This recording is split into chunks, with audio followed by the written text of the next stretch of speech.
On est ensemble aujourd'hui pour parler collecte des déchets alimentaires.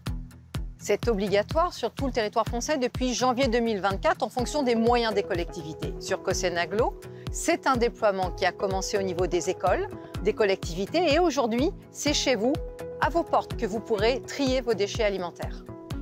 Alors pour cette première phase de déploiement, ce sont les communes de Port-Jérôme-sur-Seine et de Terre-de-Caux qui sont équipées en premier de bacs pour collecter vos déchets alimentaires.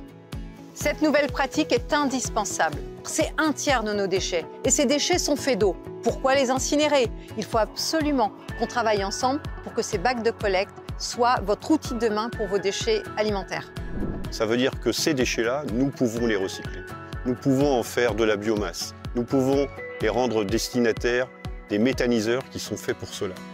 Et à ce moment-là, ils trouvent une seconde vie. Alors, comment procéder? Eh bien, on vous explique tout.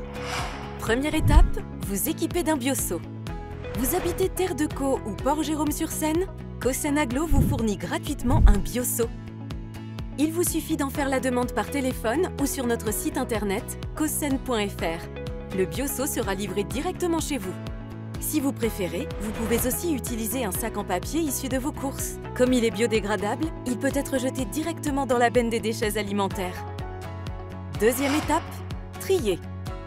Dans votre bioseau, vous pouvez déposer tous vos déchets alimentaires du quotidien. Les déchets de préparation, épluchures, coquilles d'œufs ou de noix, arêtes de poisson, petites carcasses, les restes de repas, aliments périmés, restes d'assiettes, qu'ils soient cuits, crus, salés ou sucrés. Et même certains déchets qu'on oublie parfois, marcs de café et filtres, dosettes biodégradables, thé en vrac ou en sachet, essuie-tout, fleurs fanées. Attention à quelques exceptions. Les os trop volumineux, les coquilles de fruits de mer et les emballages ne doivent pas être jetés dans le bioseau.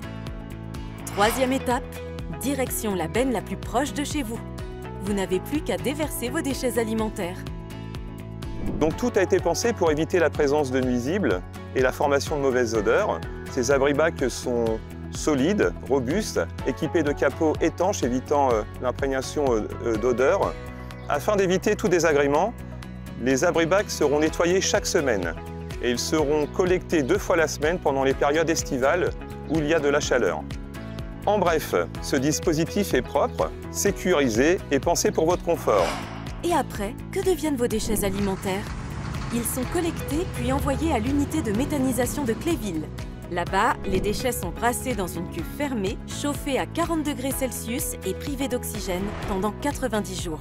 Les bactéries font leur travail et transforment la matière en 2 ressources précieuses. Du biogaz, qui alimente en énergie 2000 foyers locaux, et du digesta, un engrais naturel utilisé en agriculture. Vos déchets deviennent ainsi une vraie ressource pour l'économie circulaire du territoire. Maintenant que vous savez pourquoi le faire et comment le faire, c'est à vous. Toutes les infos concernant la localisation des abri-bacs sont disponibles sur cossen.fr.